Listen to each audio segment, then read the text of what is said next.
The first benefit is that you will be able to travel within 100 countries with an exemption of visa.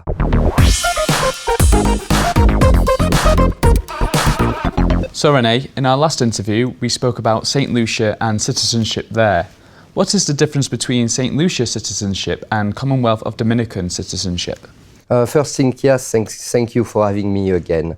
The first difference between Commonwealth and of Dominica citizenship program on St. Lucia is that Commonwealth of Dominica program has been around since 23 years old already. So it's one of the oldest program in Caribbean. St. Lucia, on the other hand, is fairly new. Commonwealth of Dominica program was up to very recently overshadowed by St. Kitts program, which used to be the reference, but is not anymore. Since 2015, Commonwealth of Dominica passport holder have been entitled to travel to Schengen without a visa.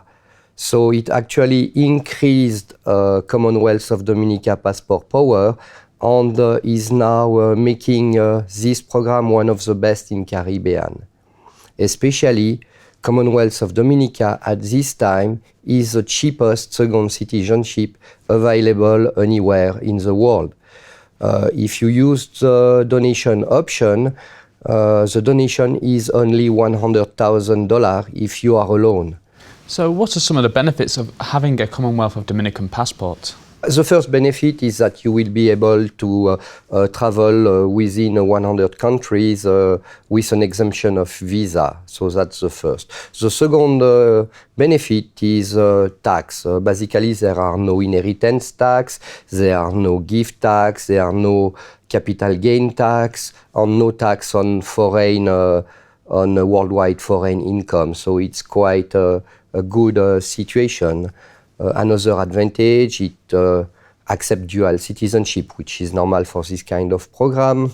Then another advantage, you don't need actually to become a resident there before or after you obtain your citizenship.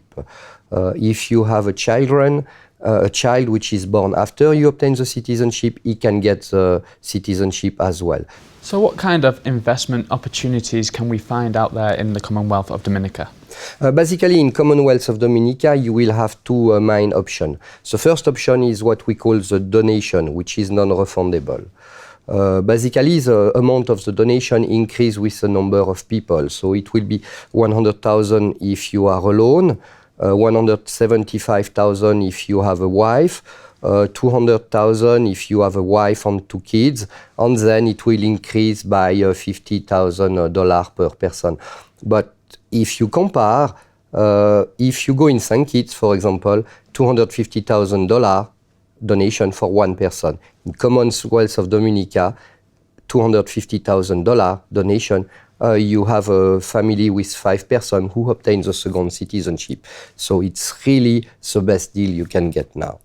The second option would be the investment in real estate, which is refundable after 5 years. The amount of the investment is not very excessive, $200,000.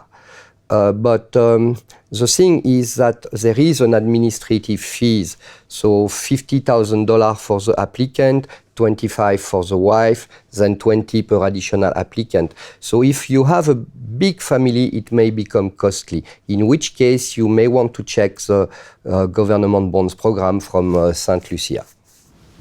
So can you tell us about the application process of getting citizenship in the Commonwealth of Dominica? The first step is, of course, to prepare all the supporting documents. Then the application, which actually we prepare for you.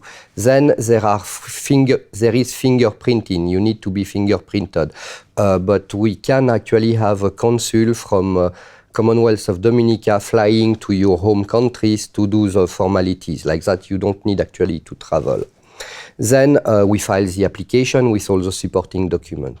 And then there is a waiting period of 30 to 45 days while we wait for the result of the due diligence. To be honest, it's not complicated because before actually we take you as a client, we will check your background. So we will know already if you will pass or not the due diligence. So This being said, once the due diligence is completed, you will receive a letter from the government of Commonwealth of Dominica requiring you to complete the investment. Then, certificate of citizenship, then passport. So when's the best time to start the application process? But if you want to benefit from the fact that Commonwealth of Dominica is the cheapest program, you have to do it now. I'm explaining why. Is that actually once they become Schengen allowed, Commonwealth of Dominica has considered to increase the amount of investment required. And they actually have passed a law about it. And the law was supposed to become applicable in August, but there are so many applications now that they are hesitating whether they should apply it or not. So we are still in a period where if you are a single person with a donation of 100,000, you can get the citizenship. But you should get started now because we don't know how long time before the government enforce this law. So what kind of documents do I need to provide to start the application? Alors, the things with Commonwealth of Dominica is actually the document requirement is a little bit more complex than in other jurisdictions. One of the good things with this is basically Commonwealth of Dominica citizenship by investment program has been around since 23 years. You never had a scandal about criminals holding the Commonwealth of Dominica passport. You had some scandals with other jurisdictions, one of which actually had to drop its citizenship program for many years. They just started it again. But the point is that if you apply for Commonwealth of Dominica citizenship, that you will have a passport which is well regarded by other countries. So the documents are usual. Copy of passport, ID card, birth certificate, criminal record. For men, you will have to provide a military service document if you did it or explain if you were exempt. Then additional requirement, 2 reference letters from people who knows you, not family. Then a reference letter from a banker. Then a 12 months bank statement.